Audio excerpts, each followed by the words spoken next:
Bonjour, je m'appelle Arsène, j'ai 28 ans et lundi j'irai en audience pour un procès contre la CPAM à Bobigny pour le remboursement de mes frais de transition. J'ai commencé à prendre des hormones en février 2023. J'ai fait mon changement d'état civil, prénom et mention de genre il y a 1 an. Aujourd'hui j'ai fini de changer tous mes papiers et le mois prochain je vais faire ma mammectomie. J'ai été confronté à la CPAM à partir d'août 2023. À ce moment-là donc j'étais au chômage, j'allais perdre ma mutuelle en novembre 2023. Donc c'est posé la question avec la gynécologue qui me suit de demander une ALD pour avoir le remboursement à 100% de mes frais de transition. C'est un protocole par rapport aux pathologies de longue durée ou à toute condition qui nécessite un soin sur la durée, comme par exemple le traitement hormonaux, c'est à vie, qui permet le remboursement des soins liés à cette pathologie ou à cette condition à 100%. Donc en août on fait cette demande.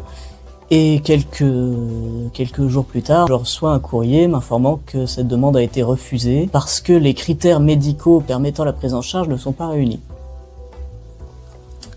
Quels critères médicaux? Je ne sais pas.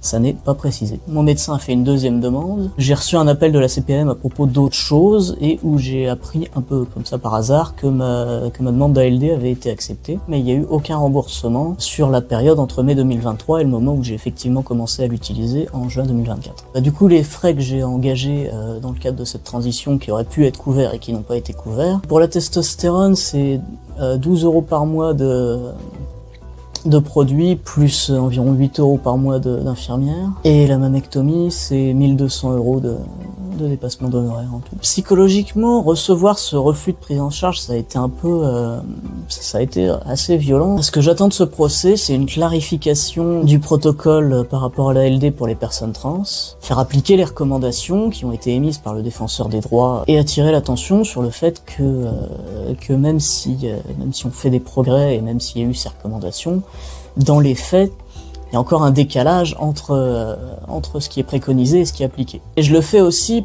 pour la communauté d'une manière plus large, pour les personnes qui sont dans la même situation que moi, qui ont fait des demandes ALD qui ont été refusées, mais qui, elles, sont dans des situations de précarité, qui n'ont pas forcément les moyens ni d'assurer leurs soins, ni d'engager un processus juridique.